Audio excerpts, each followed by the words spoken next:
All right, everybody, how are we doing today? Welcome back to another episode of the Robbie Basel Show. Today is January 19th, 2024. I hope everyone's week went well. You know who I am. My name is Robbie Basel. I'm your host, as per usual. And just a quick update.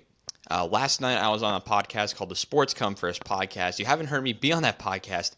If you follow Kyle and that podcast since July, right around the trade deadline. So it's been a little while. Kyle invited me back. I said, why not? Let's do it. And we actually had an almost 2 hour long podcast last night. So it's on his socials. Make sure to follow Kyle's a lot and Sports Come First on Instagram and see the podcast on Spotify. It was a lot of fun. I really enjoyed it. And maybe we see more. Maybe I bring Kyle on here one time. We'll see. We still have to see. But like I said back in January, back like a couple weeks ago, I want to get more people, other guests involved in the show. He might be one of them. We'll see. But last night I was able to talk about like Pascal Siakam. If you want my thoughts on Pascal Siakam and that whole trade, make sure to check out last night's episode, because the difference is we talk about on this show, well, I talk about on this show, more international sports, the soccering world. I talked about the Premier League. We're not talking about the Prem today because we have enough soccer to talk about with AFCON and the Asian Cup, because it's total chaos, and I love it. But we're going to start with a manager getting fired and some interesting comments by a certain footballer. That's where we're starting today. And this is some comments from Cristiano Ronaldo, CR7, came out with this statement this morning. Well, morning, it was at 11 o'clock, but you'll take it with a grain of salt. The Saudi League is better than League One already now, I am sure. The Saudi League is more competitive, and I can say that after 1 year spent there. Interesting. And let me give a quick thought on this one. I, like many, will disagree with the statement from Cristiano Ronaldo. You can see the argument, though. Like, if you look at Ligue 1, which is France for those who don't know, and I did my best French pronunciation. I've never spoke French in my life. But, of course, you have your PSGs and all of them. But there are a lot of teams in the French league. If you put them in the Saudi league, they would dominate. It's very true. Nantes, Toulouse, I think they would be competitive, and they're in 13th and 14th. And Toulouse was in a European competition. So Lyon, who are somehow still in the relegation battle over there in France. I don't talk about France. The French league is very interesting because it's always dominated by Paris Saint-Germain. I said it wrong, damn it. But yeah, PSG is dominant. They've lost one game all year. They're the equivalent of like City in the Premier League. But the Saudi League, Ronaldo's arguments were it's one team at the top. It's not that competitive. And to that comment, and like many others, that is complete garbage. Because this league is dominated by three teams? Al Hilal, Al Nasser, and Al Ahly is actually in third right now. Fair play to Al Ahly. They've gotten a win in 4 of the last 5, and the other match is a draw. So fair play to them. I believe against Al Attifaq. But the Saudi league, the bottom of it, is so bad that you can't compare it to the French league at all. If you're making a comparison like that, you have to think of your league as a whole. And would the bottom teams in your league go out and beat the bottom teams of the other league? That's a thing to consider. How would the midfield teams do? Teams at the top. I think this, Al Nasser, I think gets 7th at 6th or 7th because their defense is not good. I mean, they have some good players and all, but over a Ligue 1 season, with how balanced and how the competition in Ligue 1 is interesting, because I will tell you right now, the teams in Ligue 1, there are some sleepers. And let me shed some light on this a little bit here. You want to talk about some interesting ones? You have Stade Rennais, who are always in the mix. Stade de Reims, led by football manager legend Will Still. Research Will Still. It's a very interesting topic, but I don't have enough time to talk about it here. Marseille, they're competitive in the European competitions. Lille, Monaco, Nice, Brest, who are in third somehow. and of course PSG. I don't see any Saudi League club. Lens, I'll put them in the mix too. And that's 9 of the top 10, and you have Strasbourg, who are 9th. I think every Saudi League team would struggle with most of those. I really do. Now, would they go out, and there's some, I mentioned Nantes and Toulouse. They're going to be competitive as well. That's 12 teams. Lyon, who are like this year's Sevilla, the equivalent of Sevilla, because they're also a mess. And if you look at the Saudi League, there are some teams in the bottom that are, I think atrocious is an understatement. You have a team like a Al Hazm. I totally said that wrong. But 2 wins in 19. The worst team in the French league has 2 wins, but they've played 1 less match and they're in a more competitive league. Is it teams at the top as dominant? I mean, Al Hilal hasn't lost a game yet. But my point here is simple. You can't make a comment like that. This is my final point. You can't make a comment like that if you've never played in the league. He hasn't played in Ligue 1. He hasn't. He didn't play in Ligue 1. He's played in Serie A. He's played in... Did he play? I think he played the Portuguese league, which is like top 7. He's played in the Premier League. He's played in La Liga. You can't compare a league that you're playing in now to a league you've never played in. Just because one team's dominating that league.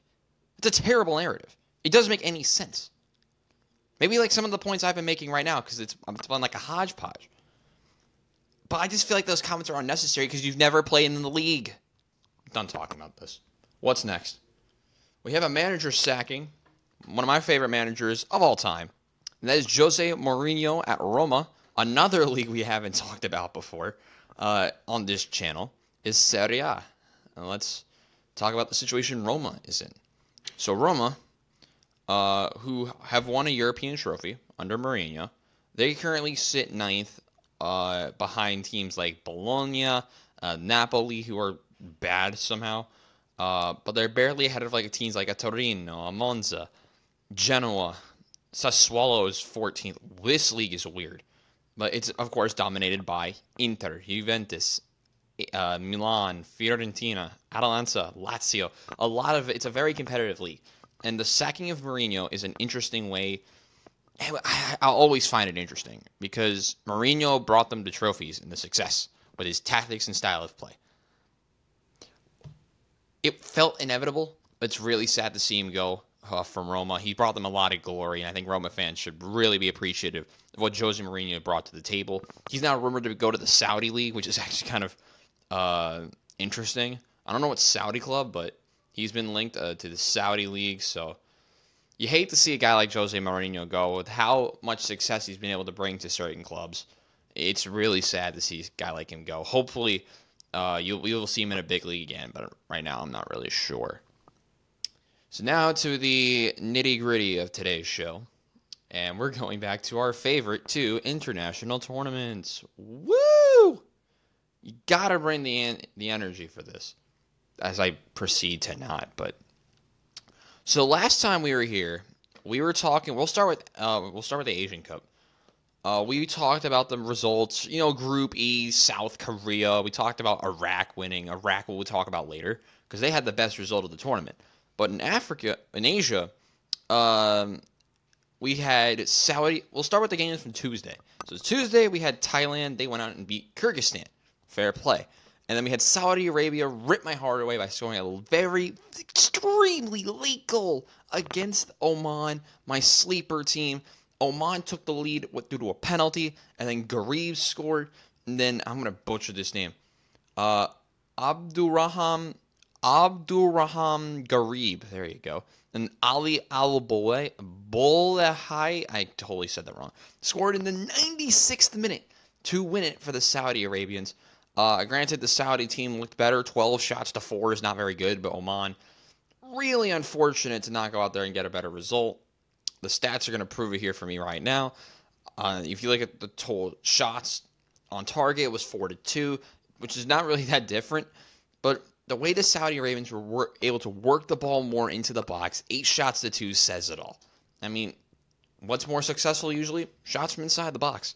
And listen, they deserved it. They went out there and got a late goal, but really the opportunities they were able to get at the end of the match, too many conceded by Oman. Then we had Wednesday's game, and we saw the most boring game in the history of tournaments again. Well, you would think that it was a 0-0, but there was 27 combined shots. We had China and Lebanon draw 0-0, a very interesting result from China, who are in second and have not scored a goal yet. This is hilarious. Lebanon get a result after losing 3-0 to Qatar in the opening match. China, who are in solo second, 1 point ahead of another team that we haven't talked about yet today. I mean, if you look at the stats, we're stats people here, but it looks like according to the FootMob stats, China had the better chances, which you would think. I mean, it's China; they're a big country, and Lebanon's like really small, but Lebanon, I don't know. This is an interesting one. It was very close in shots on target. Shots off target was very close, but at the end of the day, I think it's lost points for China. They had the better opportunities. It's according to the stats, it's 3 big chances missed. Really unfortunate. China goes out, doesn't score again. So a 0-0 there, and then we had Tajikistan. The boys from Tajikistan go out and lose to Qatar 1-0. Akram Afif is arguably Qatar's best player other than Almoez Ali, and Akram Afif went out and scored early on, assisted by the aforementioned Almoez Ali, and they held on. I'm going to butcher this Tajikistan player here.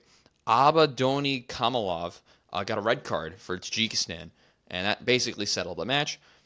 Qatar basically ran Tajikistan off the field, 12 shots to 5. They had more shots on target. This game doesn't really need to be talked about very much. Other than the fact that Qatar only scored 1 goal, I think is concerning. They had 3 big chances, and they missed 2 of them. They scored the other, and there you go. So in this group, we have Qatar on top, followed by China, Tajikistan, and Lebanon.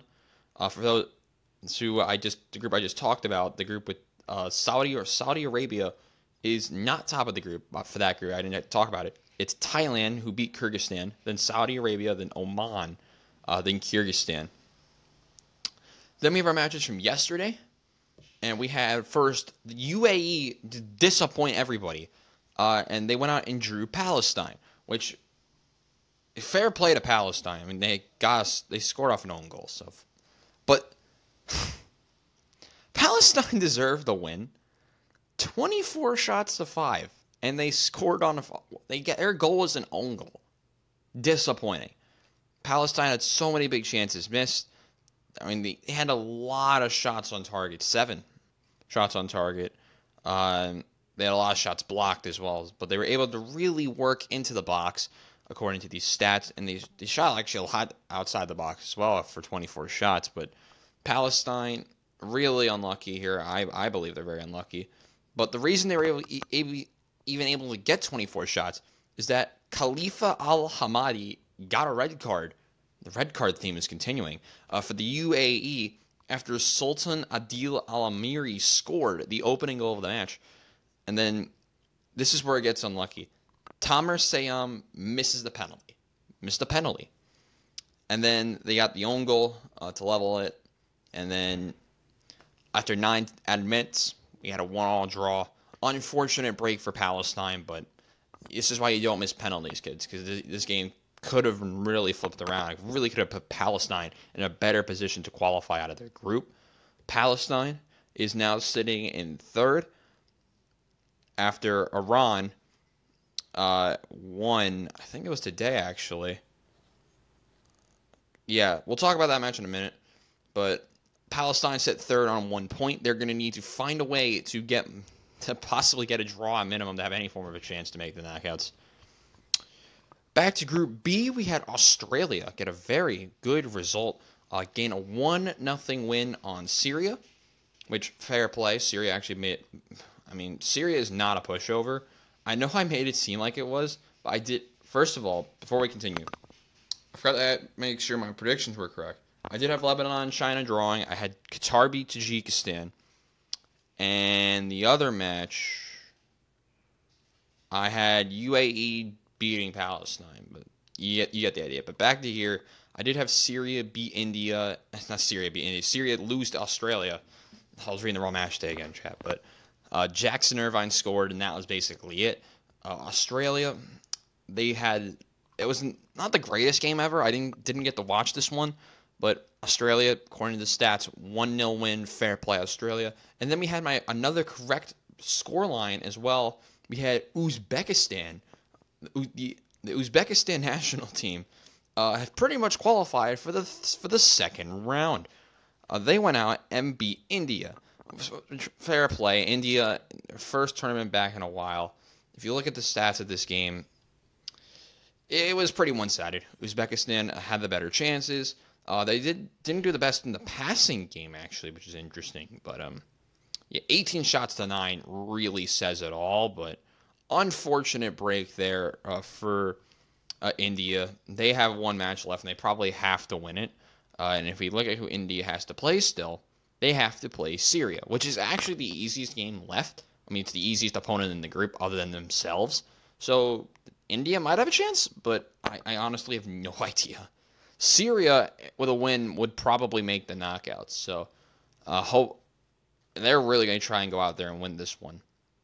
And then we have today's Asian Cup results, which are absolute chaos. We'll start off with the game that had, I think, the least implicated. This is the most obvious result. Iran beat Hong Kong. I was really harsh on the Hong Kong national team. I really was, and I didn't realize that until this tournament started. Iran beat Hong Kong 1-0. Iran dominated possession. They swaggered all over the field, but a goal from, let's not butcher this name, Mehdi Gayedi, did I say that right? Let me know in the comments.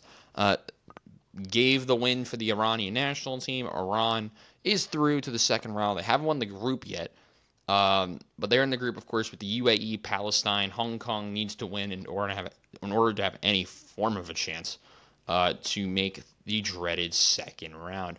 They play Palestine. So if there's a winner in that, especially if it's Palestine, they have a chance to they're going to be in the second round. 4 points will probably get you into the second round. So fair play. I'm interested to see how that third match day goes. It's going to be very, very exciting. And we'll talk about more of the matches for the weekend. I don't know if this match is actually on the weekend. Is it? No, it's on Tuesday. So we get to talk about it on Monday. So fair enough. And now to Group D. We start off with, I'm going to talk about the battle of the Southeast Asian teams. I'm going to have Southeast Asian Facebook. Apparently, from what I've learned, is that Southeast Asian Facebook is like absolutely nuts. I've heard this from another YouTuber. That it gets absolutely insane. Indonesia beat Vietnam 1-0. I predicted this Vietnam team to be really bad, and they're, to be fair, really bad. I did think this is going to be a draw. That didn't happen. Asnawi Bahar got a penalty, converted it. That's pretty much it. The stats, it was actually a pretty balanced game. 16 shots to 11 is really the one stat that throws it off, but to be fair, Vietnam had more of the possession. And in the battle of teams that I really can't pronounce the names, Indonesia went out and won 1-0. Vietnam got an unfortunate red card. That pretty much ended the match. We'll take a look who got the red card right now. And I'm not pronouncing that name. It was the second yellow card in the 91st minute. So then that game ended. But to be fair, though, no one cared about it. Because in the other match, Japan played Iraq. And I talked about earlier, well, we have to come back to Iraq. And we do, because Iraq went out and beat Japan. Were Iraq the shockers that no one expected? Now, to their credit, they eliminated this Japan attack, but a brace from Ayman Hussein? Ayman Hussein? I have no idea. I think that's how you say it. I could have said that totally wrong. He had a brace. Japan only scored one. That was Wataru Endo in the 93rd minute. Iraq, despite being outpossessed, outshot, and only completing 59% of passes. 59% of passes. They won 2-1. Fair play to the Iraqi national team. They're sitting in first. They're probably gonna go. They're gonna be through. Their last match, if this will load, I think is against Vietnam. Yeah, it's against Vietnam. So, But what this really does is open the door for Indonesia. They play Japan, which I have no idea how that game's going to go now. Because Japan, Iraq's not like that crazy. Indonesia is not great, but Japan, this is like the World Cup a little bit. And I'll tell you why I'm bringing up that comparison now.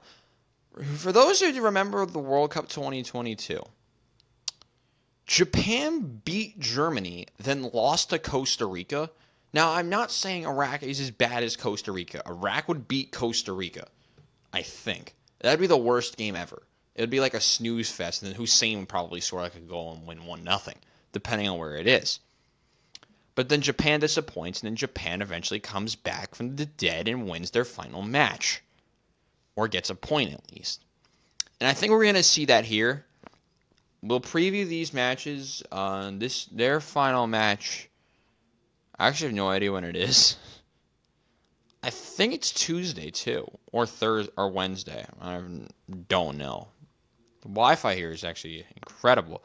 It's on Wednesday at 6:30 a.m. Eastern Time. The 17th ranked team in the world is in trouble at the Asian Cup.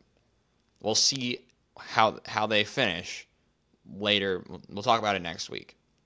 So that's our Asian Cup update. Now on to the more exciting tournament. That is AFCON. AFCON is pure chaos. We talked last time, we talked about the Senegalese beating the Gambia, which really broke my heart because I want the Gambia to be good because they're the worst team here. But right the day afterwards, and I talked to a friend of mine about this, this is the hardest tournament to predict. Like I mentioned this on the last episode. This is probably the hardest tournament to predict in the world, or one of the hardest ones. Because we open up, of course, you have the usual results. Burkina Faso, they're pretty good. They went out and beat Mauritania, courtesy of a 96th minute penalty winner from Traore of Burkina Faso. This AFCON does have the XG, so let's take a look at the XG. Burkina Faso looked like the better team. Not a lot of shots, a lot of passing, a lot of fouls. This is typical African soccer here. African football, as some like to say. And Burkina Faso went out and won 1-0. So fair play, Burkina Faso. They won their opening match and currently lead Group D ahead of Algeria and Angola, who drew their opening match. And then we had Mali secure 3 points. They beat South Africa, which, unfortunate for South Africa, they got screwed in this draw. But one team may have gotten more screwed, and I'll talk about them in a second. This game opened up, it was pure chaos. Percy Tau missed a penalty. Nothing happened for the rest of the half. And then Hamari Traore scored, and then Lassine Sinioko scored 6 minutes later. 2 quick goals from Mali secures them big-time 3 points as Mali sits top of the group on goal difference against a team that we haven't talked about yet. They next play Tunisia, which is tomorrow, and I'm very excited for that match. I might watch it, actually. It's at 3 o'clock, so I might even have a chance to catch parts of this match before they play Namibia. Whatever. You get the idea. And then eventually, yeah, you get the idea. We'll talk about African World Cup qualifying that when it happens in June. But yeah, Mali, fair play. They secured a big 3 points. And the country I can't say right won a match. Namibia. Close enough. They went out and beat Tunisia, which Tunisia, eternal frustration for them. How have they done this? Well, we'll start it off simple. I think we had an injury earlier where Taha Yassine Kinisi. There's a lot of people I can't say correctly, but Dion Hodo scored the winner. Namibia dominated the XG table, so fair play to them. They had the more shots, they had the better chances. Of course, we mentioned XG. They only had 39% possession of the ball. But yeah, fair play to Namibia. They had the best chances inside the box. There's so many good things that Namibia did, and they went out and beat a team that I thought had a chance to win the tournament. And they currently sit top, tied with Mali. They're in second because of goal difference, but fair play to them. They get South Africa tomorrow. I cannot wait. I think it's tomorrow. For South Africa, which, by the way, South Africa is in shambles, bro. They should they have to win that match. They actually play on Sunday, so that'll be fun. But yeah, the drama is really starting to kick up now, and it's going to continue in a minute. Then we had on Wednesday, only 2 matches on Wednesday, which is unfortunate, and they're both matches in Group F. Start off, we had Morocco beat Tanzania 3-0, which, shocker. But the player, how did they do it? They got Roman Saiz. He scored the opening goal. Then Tanzania got a red card, and Azzedine Ounahi and Youssef En-Nesyri scored goals late on in the match after, like I said, the Tanzania red card, and Morocco went out and won 3-0. Shocker. 2.53 XG to Tanzania's 0.03. 14 shots to 2. Morocco dominated the match. No, I don't think much needs to be said about that one. And then we had the DR Congo. They played Zambia, which, fair play to Zambia. They really held their own in this match. They went out and got a draw. Kings Kongwo, which is one of my favorite names in the tournament, he went out and scored. And then Yoane Wisa scored for the DR Congo, and they went out and got a draw. Fair enough. Nothing else happened the rest of the match. The DR Congo, though, got very, very unlucky. I say nothing happened the rest of the match because no one scored. But DR Congo, 25 shots to 3, 2.54 XG to 0.2, and they drew 1-1. That's just a sign of you got unlucky. And yeah, first, for those who don't know, this is in the Ivory Coast, but I forgot to mention that in the beginning.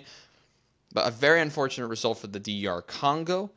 A match that they really probably should have won, but really opens the door for Zambia because like I said, they still have to, I haven't said this yet actually. They get to play Tanzania still, so the door is open, and Zambia plays them next. Zambia has a chance to qualify for the next round without playing Morocco. Gift. That's what this is. And then we had Group A's and the start of Group B's second match day from yesterday. We start off with the unkillable. And I talked about them. I hyped them up earlier this week. That is Equatorial Guinea. They are unkillable, ladies and gentlemen. They went out and beat Guinea-Bissau 4-2. Equatorial Guinea is likely through to the second round, which fair play to Equatorial Guinea. They've gone out and they open it up by drawing Nigeria, but they still have to play the hosts on Monday. And that's going to be a very exciting match. One that I think is going to go back and forth. And I'll preview some of the matches in a little bit for both tournaments after we finish talking about these matches. Then we had, to finish talking about this match, though. Equatorial Guinea was the better team, 1,000%. If you look at the XG table, 2.32. Equatorial Guinea got a little unlucky. 0.92 XG conceded, and it was 2 goals. But Equatorial Guinea only had 8 shots, which produced 2.32 XG. They had the best chances. Fair play.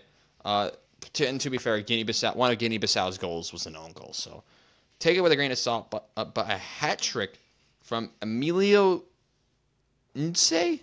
I have no idea. He had a hat trick, and then that's basically the story.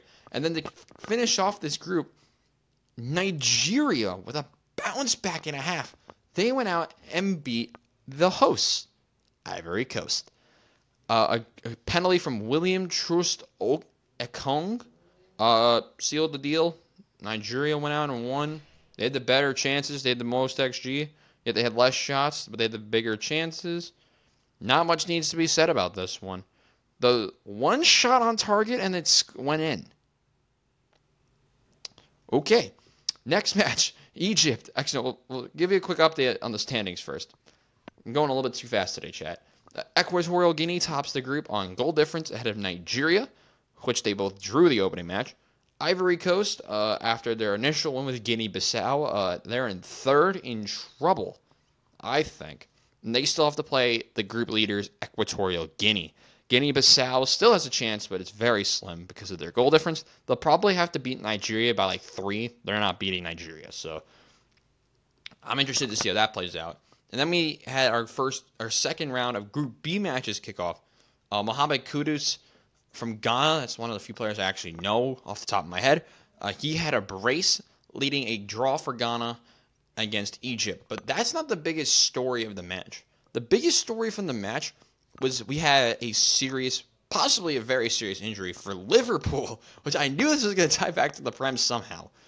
The Egyptians lost Mo Salah. Mo Salah went out due to an injury. I still don't think we know what it is. Let me know in the comments if you know what it is. But yeah, I mean, Egypt had the better chances, the high XG. They didn't really dominate possession, but big chances were missed by them. And the Egyptians, I'm interested to see how they play out the rest of the tournament without Mo Salah, because I predicted Egypt to do very well in this tournament. And right now, I have no idea how they're going to play out their final match for this group, because Egypt is sitting on 2 points and in second, because Ghana's early draw with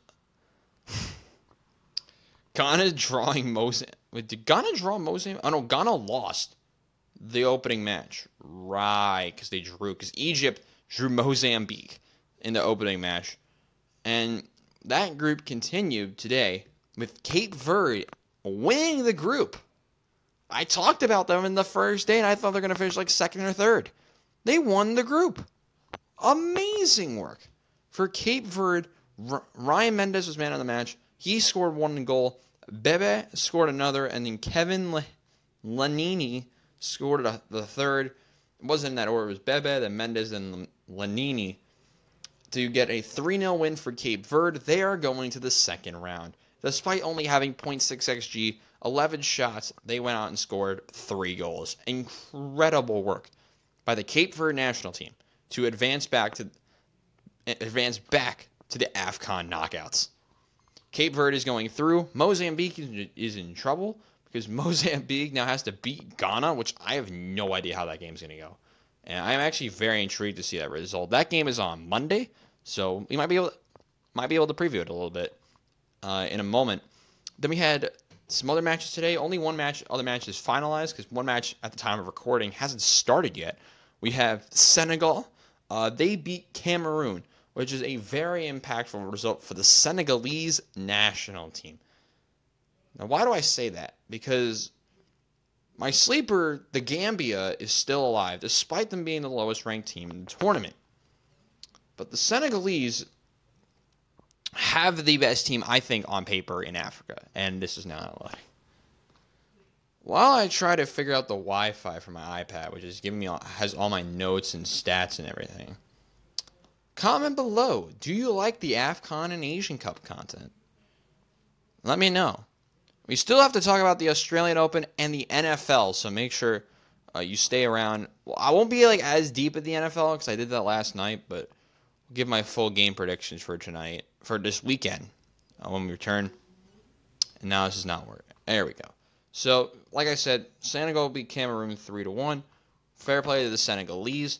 Sadio Mane was man of the match. We had Ismail Assar, who used to play for Watford. I have no idea where he is now. Then Habibu Diallo scored the second. That's all I'm going to say. Third goal was Sadio Mane. They were the better team against the Cameroonians. The Cameroonians, I think, are actually in a little bit of trouble. Because if you look at the group, Cameroon is on 1 point. Senegal is going to win the group. And this time, they can't only score 1 goal and win the group stage. They have already scored 6. So, fair play to the Senegalese. They figured it out. But due to the situation that Guinea is in, Cameroon is in a little bit of trouble. And listen, Cameroon now actually has to win a match. And they finish it off conveniently against the Gambia, which I really feel sorry for the Gambia. I really do. The 46th team in the world, though, does have a chance to be eliminated. Will we see a narrative where Cameroon doesn't make it out of the group and finishes bottom behind the Gambia? I would love that. Because it's just pure chaos. And I'm all for it at this point. But Cameroon's in trouble. Senegal has won this group. Has probably won this group. They have to play Guinea still, which they should beat the Guineans. And Senegal is through to the second round. And that is all the matchups from today. What matches do you want to watch out for this weekend? We have the United States of America. They play tomorrow with a lot of players you've never heard of before. So I don't know if you want to learn more about football, I would watch those games. But what games do we want to watch out for? We'll start off with the Asian Cup on tomorrow, which is Saturday. We have Jordan, South Korea, Bahrain, Malaysia. I think South Korea and Bahrain should win those matches pretty convincingly for Group E. In AFCON, Tunisia and Mali, 3 o'clock tomorrow would be the match to watch out for. Mauritania, Angola is going to be a snooze fest. Algeria, Burkina Faso is another great way to start the day if you're not watching Prem like me at 7:30 in the morning tomorrow. So those are some matches, the matches for Saturday. Sunday, AFCON kicks off with Morocco against the DR Congo. The rematch of I think it was an African playoff match, World Cup qualifying playoff series. Well, the playoff, it was 2 legs. But Morocco and the DR Congo did play in that. So that'll be a very interesting rematch. Then Zambia, Tanzania, is anybody going to score? And then South Africa and Namibia. Can South Africa rebound and go on and try and grab a win in this tournament? Because they're in a very interesting situation. In the Asian Cup, we have Oman against Thailand and it's not South Korea. We have Saudi Arabia play Kyrgyzstan. Can Oman bounce back, and can Kyrgyzstan actually stick with the Saudi Arabians? I have no idea. And then Monday's games, let's give you a quick update for Monday. We kick it off at 12 o'clock. I cannot wait to watch some of these. We have Equatorial Guinea against Ivory Coast. Nigeria, Guinea, Basel in the beginning. I think Nigeria is going to win. I think Equatorial Guinea is going to draw, which sucks. But Ivory Coast is in a weird situation, man. I love this match. I really do. The home field advantage is really going to help Ivory Coast. They just can't lose, or they would be in serious trouble. Equatorial Guinea is going to be through because of how well they've been offensively. I think this game is going to be a multiple goal draw, something like a 1-1 or 2-2. I think this game is more balanced than people think it is. So Equatorial Guinea, a team that's unkillable in the group stage, will try to continue their streak of never being eliminated in the AFCON group stage against the Ivory Coast.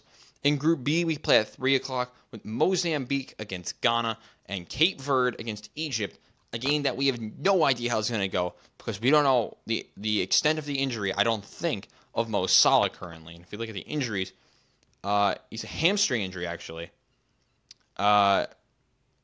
His expected return is doubtful, so we have no idea when he's going to return. Very concerning if you're a fan of Liverpool. In the Asian Cup, we have Qatar against China and Tajikistan against Lebanon. Now, why am I intrigued by Lebanon, Tajikistan? I actually have no idea. I think Qatar draws again, and there's a chance that China could draw all 3 matches, not score a goal, and make it through to the second round. But I think Lebanon's going to beat Tajikistan and finish second. In China, to put China in serious trouble. I really think this is. Lebanon went out and drew a match, and they haven't scored a goal. The battle of 2 teams that haven't scored a goal. This screams 0-0, but I'm going to put Lebanon to beat Tajikistan to avenge Lebanon to get their revenge after losing their opening match 3-0 against the Qatari national team. That is all of your matches for AFCON and the Asian Cup leading up to the end of Monday. It is pure chaos, and I love it. To the NFL, after the real version of football, we talked about the wild card games. Let's quickly give some more predictions for the divisional round because I don't even know if I even remember giving predictions for those games. I gave some thoughts on it last night. Let me reiterate some thoughts here. We have the Texans against the Ravens. Last night I picked the Baltimore Ravens. I'm going to stick with my pick of the Baltimore Ravens. I love this Ravens offense. Lamar Jackson really hasn't proven himself in the playoffs. So that's just an interesting narrative to watch out for. I think this is a shootout. I think this game is going to be way closer than people make it out to be. I'm going to see the Ravens win by about 10 points, back and forth all the way. The Texans are never going to feel like they're out of it. Then we have to finish off tomorrow, we have the Packers and the Niners, a rematch of the 2022. I believe that's the divisional round as well. But that game was in Green Bay. This one's in San Fran. I think this is going to be another close one. And I think the Niners, the big thing for them, can they establish the ground game? Because I really think the Packers are going to shut down the pass. But this is going to be a big game, I think, for Christian McCaffrey. He's going to be the guy to watch out for me. And I think the 49ers run the ball all over the Green Bay Packers. CMC, too good. I have the Niners winning by about 10-14. I think the run game is going to be too unstoppable. And as you know, if you've watched football a lot, when the run game is really successful, what opens up? The passing game. And I think that's where Brock Purdy is going to be able to be used. I think he's going to be able to be used more in the passing game during the second half. So that's something I would just like to watch out for. Then we have games on Sunday. We have the Tampa Bay Buccaneers against the Detroit Lions. I like this game. I'm going with the Detroit Lions. Tampa Bay is going to make it close. Baker Mayfield, we'll see how he adjusts to the noise. Probably the best playoff environment from the first weekend continues. And the Lions are really going to prove me wrong, and they're going to go to the NFC title game. They're going to go out there, I think, win. I'm going to change my score prediction from last night. I'm going to say 27-10 because the Buccaneers really haven't been able to use the offense with Chris Godwin, Mike Evans. They haven't really been able to be utilized because they can't make a catch. I'm going to go with the Lions here. The Lions secondary is one thing I'm going to watch out for. And Kyle really talked about this well last night, where that's been the one question mark. How are they going to be able to guard Evans and Godwin? Cade Otton was their leading receiver from the first game, and they won. So that's just something to watch out for. And then we conclude it with the best game of the week, the Bills and the Chiefs. I'm going with the Buffalo Bills. I'm really riding the Bills train. During the playoff prediction video, part of the video, I said they're going to be in the Super Bowl for me and to lose. This is where Josh Allen needs to step up in a big-time moment like this. And I think this game is going to be what everyone wants it to be. Back and forth shootout. Offenses galore. Big-time games from players like a Rashee Rice, who's one of my favorite receivers in the game. Travis Kelce going out and making plays. And on the opposite side, I think it's going to be a big day for the tight ends as well with Dalton Kincaid and Dawson Knox. In the receiving game, Stephon Diggs is, I think, maybe allergic to the end zone. I think he might already be packing for Cancun at this point. I have no idea where he is. But James Cook is going to need to be involved in the run game. He's going to have to at least punch one in, I think, to keep this close. I'm going Bills by 3 in overtime in a playoff all-time classic for the Buffalo Bills. High-scoring affair. It's going to be phenomenal. I can't wait for it. So those are my playoff game predictions for this weekend. Can't wait to see how this turns out. And now time to embarrass myself with tennis. Oh, Lord. So tennis, I am absolutely failing. But let's talk about some of the incredible results. We'll start off with the men's side because there's so many women's narratives. It's unbelievable. We'll kick it off from the matches on Tuesday night. And we had Kachanov go out and win. A lot of seeded players lost. Tommy Paul went on one. Zverev, Alcaraz looked great after his first set blunder against Gasquet. Kokkinakis played in front of the home crowd and went out and won. On Wednesday, we had Alcaraz go out and win again because this schedule is horrible. Casper Ruud went out and won. Also, by the way, about to say the schedule is horrible. They had rain, so this is why you'll hear Alcaraz play back-to-back nights. Tommy Paul went out and beat Jack Draper. Zverev won again. Lecheka is out. One of my picks is gone. Seb Korda did win. We'll talk more about Seb Korda in a minute. Ben Shelton won. And then Tiafoe lost, which sucked. And Tsitsipas went out and won as well on Margaret Court. Cam Norrie also winning. And then on Thursday, we had Tsitsipas play again. He went out and won again. Jannik Sinner beat Baez in a battle of the seeded players, and Jannik Sinner made this not close. I don't know why I didn't pick Jannik Sinner in the beginning. My boy Hurkacz had a big-time scare in his second-round contest earlier in the night, and he went out and beat Menchik in a 5-set thriller, I would call it. That went back and forth all the way. Gru Aliasime went up one as well. Dimitrov beat the aforementioned Kokkinakis. And there wasn't really, other than Davidovich Fokina and Taylor Fritz winning, wasn't many upsets. And then we have today's matches from into today. We had Rublev beat Korda, because I didn't realize that they're both in the same draw. Rublev beat Korda, so Korda is gone. Novak won. Manarino beat the incredibly talented Ben Shelton. And Demonor went out and won as well, setting up an incredible Saturday a night of tennis going into Saturday at least. Because, the matches are like tonight at like 9:15 at night, for example. And then tomorrow night, you could call it that. Overnight tonight, that's the better way to put it. We have Cam Norrie against Casper Ruud. I love that match. I think it's going to be back and forth all the way. Rublev and de Minaur is also possibly overnight. No, that match is going to be Saturday night. Saturday night tennis, anybody? We have Fritz and Tsitsipas, another good contest. Very balanced matchup there. Jannik Sinner and Kachanov. That's going to be a fun one as well. Novak against Manarino. Another good one. A lot of ranked matchups this week. I cannot wait. And, of course, they have off until the quarterfinals on Tuesday. To the women's side, which has been an absolute bloodbath, I would call it that, we will start us off with our matches from Tuesday. And we'll start off with what I want to know is how young some of you guys are watching this video. There's a 16-year-old that's dominating. She dominated Ons Jabeur. Thank God I didn't pick Jabeur. And her name is Mira Andreeva. Remember the name. The 16-year-old Russian went out and beat Ons Jabeur in the second round and then went out and won her third round match. I'll just give you the narrative now. She went out and won on a long tiebreak last night. And she is going to the fourth round. A 16-year-old. We're all screwed. I have a feeling she's going to be really good, too, because she looked great against Jabeur. I watched some of the highlights. She looked great. Other matches, we had Rybakina win. That didn't last long. And then we had Coco Gauff win. So good for Coco. And Haddad Maya win as well. Wednesday, we had Swiatek beat Danielle I think is it Danielle or Daniela? Danielle Collins.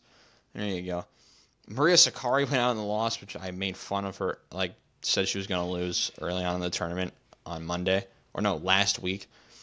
We had Mertens lose, so that sucked for my predictions. Badosa won, Sabalenka won, and Caroline Garcia, another player I had thinking they were going to do well, lost. And then the narrative continued last night with Rybakina losing in the longest tiebreaker in an Australian Open, one of the longest tiebreakers ever, against Blinkova. 22-20 was the tiebreak score and the winner was Anna Blinkova, a 25-year-old Russian player. Went out and beat Elena Rybakina to knock out the third seed from the tournament. But oh wait, there's more. Jess Pegula, the 5 seed, went out and lost. Sloane Stephens, who's the only player I have left from the women's side, went out and won her second round contest earlier in the day yesterday, which sets us up for Stephens, who plays tonight, 7 o'clock Eastern Time, at the Show Court Arena. She has a match against Kalinskaya. And we also had Haddad Maya lose, by the way. That was overnight. A lot of fun matchups left in the women's side in a bracket that I absolutely bottled. I don't think really anyone could have predicted this, though. In my defense. There's a lot of good matchups to watch out for. Once again, Saturday tennis is going to be a lot of fun at the Australian Open. And I'm interested to see how it all plays out. A whole hodgepodge of topics today that I was able to go over for you guys. But unfortunately, that's where I have to cut it. Cut the end of today's show. Cut the string loose. As that is the end of today's episode of the Robbie Basel Show. Thank you guys so much for watching. If you like what you see, make sure to hit the like button and subscribe to the channel. For now, I'm Robbie Basel saying so long. See you guys Monday. Enjoy the weekend. Enjoy the NFL playoffs and all of the sports going on this weekend. See you guys Monday. Goodbye, everyone.